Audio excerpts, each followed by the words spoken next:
love my guests. You know why? I get to know them. I'm so excited about bringing on my next guest, who is Tiffany Phelan, and she is the owner of Senior Helpers. Welcome back to the show. You know, we've all talking about tax planning and this and that. I want first, before we talk about care planning for parents, I want you to first talk a little bit about you, what you do. And what I love about you is that you do things a little bit differently than some of these other places out there. Well, what I'll start with is saying that I have been working with seniors for the last 21 years. And so I've worked with them professionally. I have owned Senior Helpers. I've been in the Senior Helper system since 2007, learning our way of doing things and perfecting that. And then, of course, I have my own two parents. Unfortunately, my mom passed last year after a very, very long disease process. She lived with me for 4 years. That was an experience, and then I've got my dad who lives down the road from me, and so I've lived it from both the adult-child perspective and then also the professional perspective. You walk the talk. You definitely do. Yeah. And one of the things that you said that you wanted to talk about just before we came on, because we were talking about tax planning, is care planning for parents. And I've loved the way that you kind of piggybacked on that, and I think it's great. What should people do? So, I heard your last guest come on and talk about tax planning, and I thought, this really isn't different. We're on here every month or every other month, and we're talking about when's the right time? When's the right time? I've got these aging parents, and things are changing when I go to see them. It's not like it was 20 years ago, or even 10 years ago, sometimes even 1 year ago. And we as adult children, we start to say, uh-oh, something's different. But what do I do about it? And what do I do about it? For most of us, we're really worried about making sure that we don't take away our parents' independence and autonomy. We don't want to talk down to them because they raised us and we respect them. Well, they for won't that. let you. No, and they won't let you, no matter what you do, right? So we get stuck in this position of, I know something's changed, but should I do something about it? Is it time yet? If it is time, what do I do about it?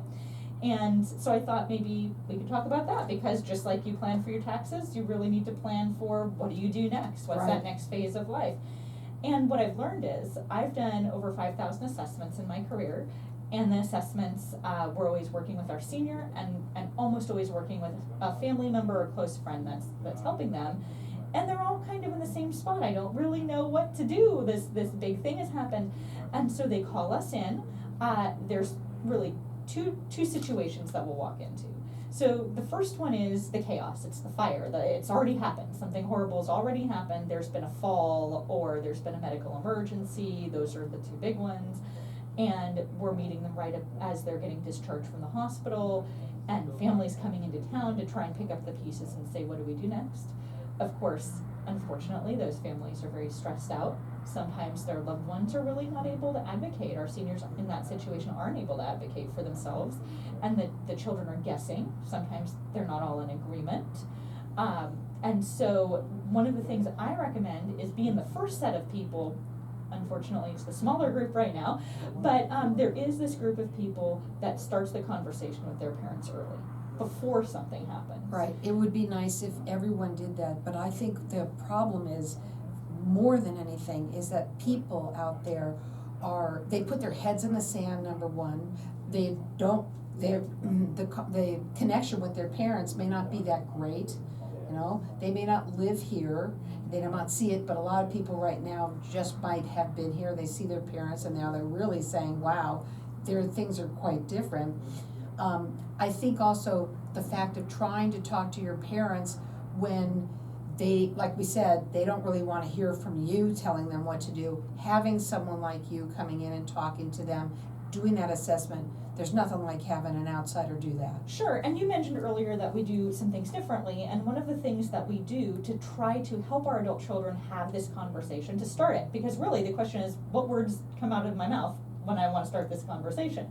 And what I would suggest is, hey, I heard about this really great program called Life Profile, and it's a free assessment where we have people come in the home, and they get to talk to you and talk to me, right, as the adult child. They get to talk to the family and help us plan for what's next. And guess what? Maybe that next step doesn't get taken for 5 more years. It could be. Maybe it's that early that somebody's calling us in. But what happens is Senior Helpers Life Profile Program is a program that's based on research, 20 years of research. It has hundreds of thousands of seniors that have gone through this, so we have a lot of data to try and help us understand what does it take for a senior to live at home successfully. And sometimes we walk in homes and there's almost nothing to change at all, but we've started the conversation. And sometimes there's a little bit more than that, but honestly, I've walked out of many homes and I've said, here's 5 things I would recommend that you do, but it's your home, so you pick what off the list you want to do. And I think with those things, you should be safe living here for another year or 2 without any help at all. And then, of course, I've walked into homes where at the end of it, we're having that conversation, hey, I think you could really benefit from having somebody come in earlier, sooner rather than later. But the real question is, how do you get them on the same page? How do you get your parents on the same page as you? And I would say the life profile assessment tool is a really great conversation starter for that. So when they call you and you do this, is that a free assessment? Our assessments are always free. It gives us an idea. So the very first thing we're going to do if you call our office is we're going to find out what's going on from your perspective. And this probably won't come as a shock to you, Carol, but oftentimes our perspective and our parents' perspective are not the same. Oh, really? Exactly. So, big shock, right? I bet your listeners are like, yep, that tracks. And so what I do is we'll tend to find out what's going on from the kids, get their idea of what their goals are, right? Their own goals, the children's goals. And then we talk about what's our strategy going in to talk to mom or dad. We're going to make it really easy and open conversation. Sometimes we're making recommendations that day. Sometimes the kids are saying, please don't, because my parents won't take it well. Whatever it is, we make a little plan, and then we come in and we meet with for about an hour, and we just get an idea of what are the goals for the senior themselves. What do they want? Do they want to stay in their home? Do they want to move to an independent living or assisted living? What is it that they're looking for? And then we take that, and since we know what the kids' goals are, we sort of subtly try to bring those goals closer together. I love what you just did there. It's like that phone call, what it's going to look like. And what happens after that, and coming in and then talking and being able to assess, see what's going on in there, and making it a safer environment for that loved ones, your loved ones, to live. And not only just safer, 90% of the people, I'm sure, just really want to stay at home as much as they can. Yep, and we're really just breaking the ice on that conversation, right? And that conversation might include other things, because we always say that that planning, estate planning and things used to just include what happens if you pass away. Right. Now the real question is, what happens if you don't? And I know, and more so than ever. Now, this is why you can tell that they are 5-star rated everywhere. When you listen to Tiffany and she talks, and how you are so passionate about your company and how you help people, not only just that person that's living at home that you're going to come in and help them be there safely and having more fun too, but the families. And I've seen it myself because I called you and my ex-husband's mom, and I just want to say that to everybody out there because it's amazing, and that's why they are 5-star rated everywhere. They're valley-wide.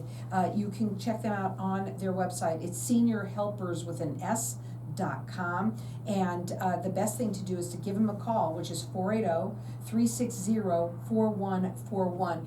Being proactive, right? Being proactive, and just starting the conversation, because if you start it in such a way where your parent knows they can come to you when they need something, and you're not just gonna, as they say, stick them in a home, and you're just starting that conversation softly, then it opens the door for them to tell you when they think they might need help. I think the best place to start is saying, we want you to stay home. And if you can stay home, that would be great, because I'm sure right away they think, oh, you just want me out of here. But it's the complete opposite with senior helpers. They want you to be home, and you want your parents to be home, and believe me, they do too. Again, that phone number to call them is 480-360-4141, 5-star rated everywhere. It's seniorhelpers with an S.com. Hang tight, we'll be back in just a second.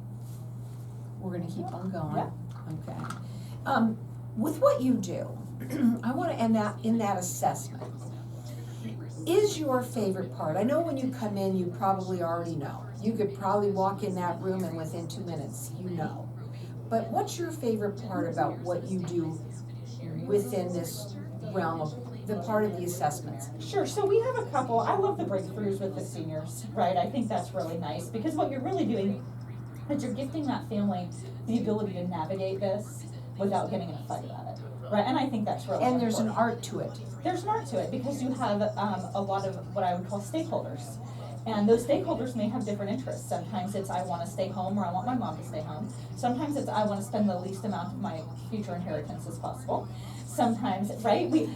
I hate to say be the cynic on that, but that's sometimes probably very much. I'm not saying that's common, but I'm saying it could be that. It could be all I want is for my mom to not move in with me, right? I mean, right? It could be. These are the Which funny I can things. understand that too. So when you're hearing what the adult child wants, and you get an opportunity to talk about that on the phone call beforehand, and then you get into the home and being able to use that information to try and get to whatever goal you're hoping for the senior and for the family, I think that's really fulfilling. I'm also going to piggyback on what you just said there. Right now, there are a lot of people that I know will maybe even have to leave their job and stay at home. But some people can't leave their job to go take care of mom. Are you finding that more and more these days? Because, it used to be that the daughter probably would, I'll just go in and I'll help mom. But being the way that most people work today and have some high-powered jobs, are you finding that you need to be there for them more? It's interesting you say that, because last week we started an all-day case, right? We have people that utilize us just a few hours, Right. a few days a week, but we started basically a 40-hour-a-week case where daughter's a doctor. Right. And dad actually lives with daughter, and dad was recovering from, or is still recovering from surgery, but she can't leave her job. She has patients that need her. I mean, she has appointments. She can't just not go. So we're in there, and it's going to be temporary. It's not going to be forever. And so we get to go in there. I anticipate maybe for about 4 weeks. We'll be there during her working hours, and so we just kind of match That's our care up to something the too working that hours. we talk about very often, that the hours, because you're saying short term. Mm-hmm. Yep, we've had folks that have used us one time ever.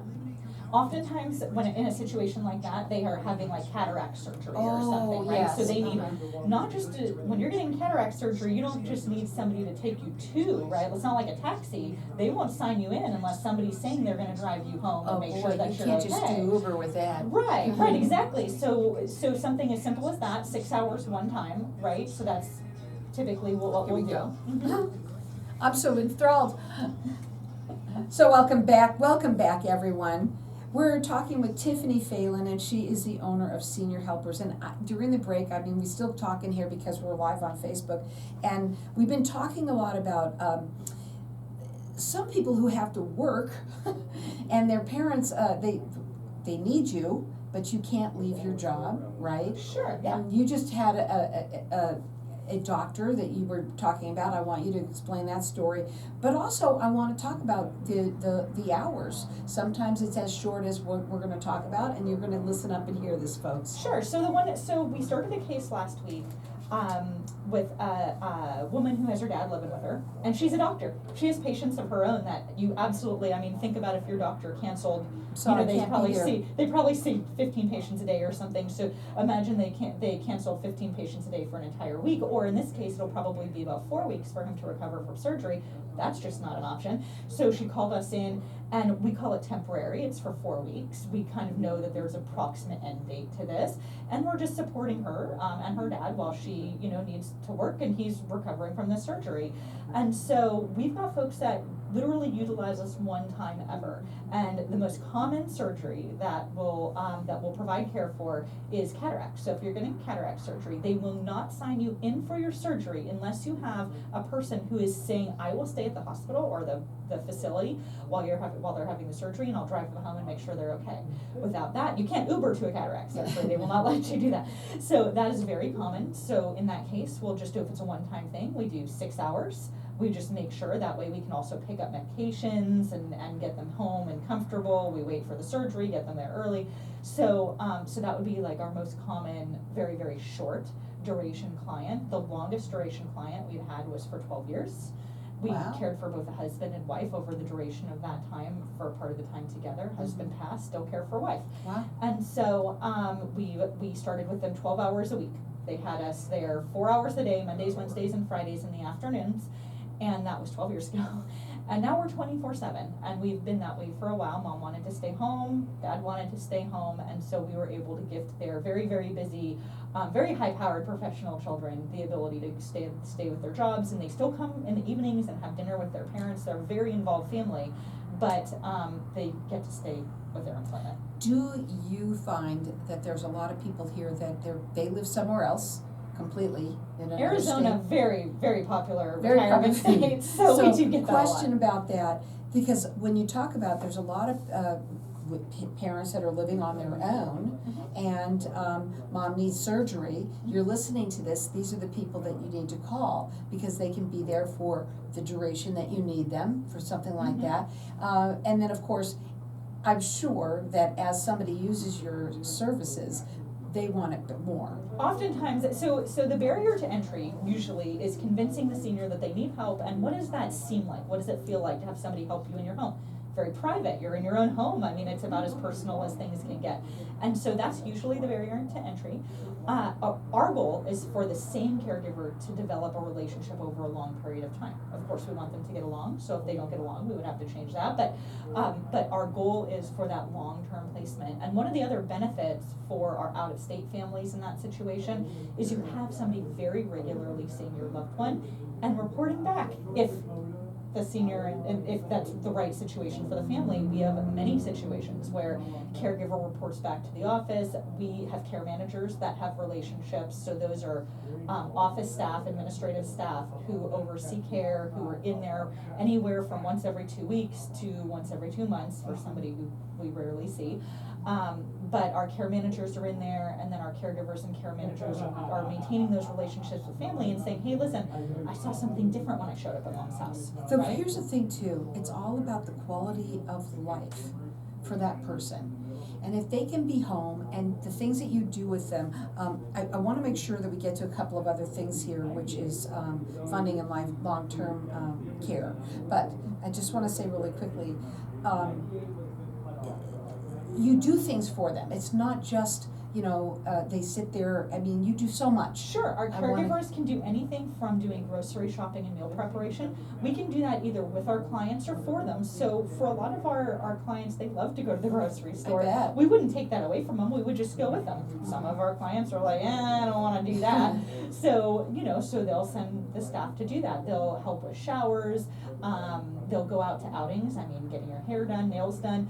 Fashion Square Mall is a very, very popular place for senior helpers in the summer. We have lots of mall walkers with their caregivers awesome. Getting their exercise in a nice, air-conditioned area.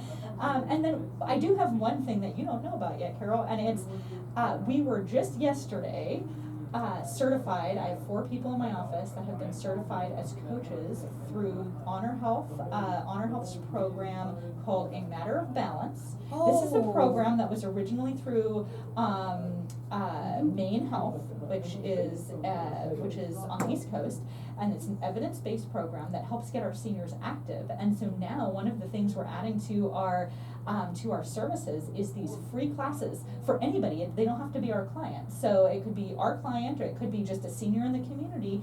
And our goal is to help educate on why being scared of falling, that fear of falling, why that can make us a little sedentary. I love this. And it's 8 weeks for about 2 hours a week, or it's 8 sessions for about 2 hours a session. So we've once a week or twice a week.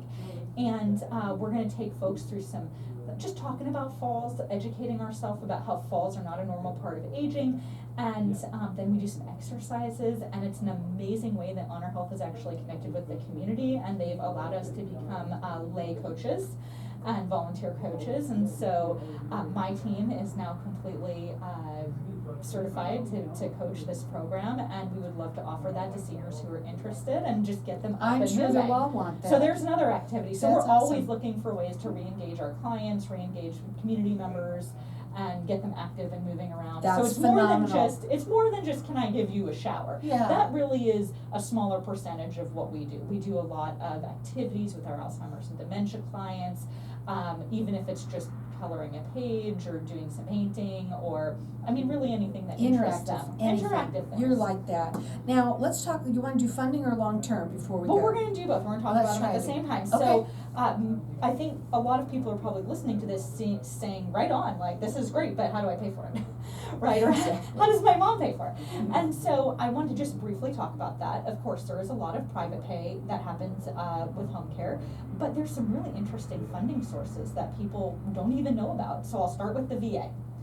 If your loved one is a veteran, they're most likely going to get this care, at least some of this care paid for through the VA. And we're very happy to coach our families and our veterans on how to do that and kind of share with them how to navigate that. They never have to have gone to the VA before. We can coach them all the way from the beginning. So Wow. don't worry if your loved one's never gone to the VA, very, very common. So the VA is one in addition to private pay. And the next one is long-term care insurance. And I've been coming on here for a couple of years. Yeah. And we don't talk about this very much. No.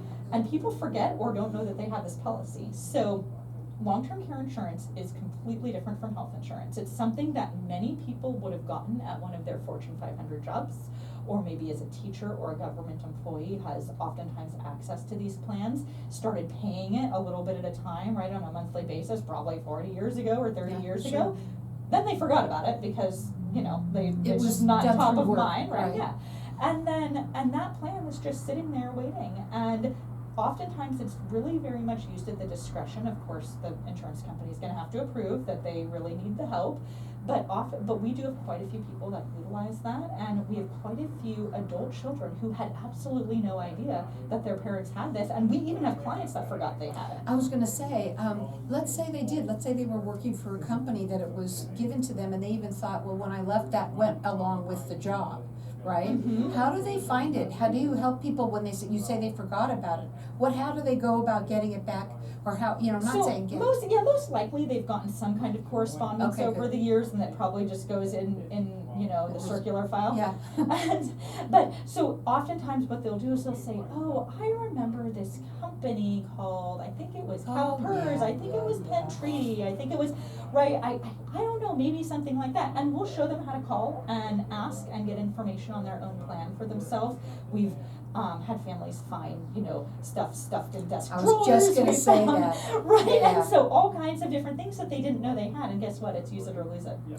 So if they don't use it during their lifetime, it's not really like a whole life policy that you Right. can use later. It's just something that you missed out on, and so I think it would serve everybody who's been a government employee or Fortune 500 employee during the course of their career to probably at least check on that to Right. see if it's something that they have. That's why it's wonderful to have that consultation with you. It's free to talk to you and just sit down and find out, because I'm sure you go over all of these things with them, and then make sure that they have some of these things that's better, for the funding part of it.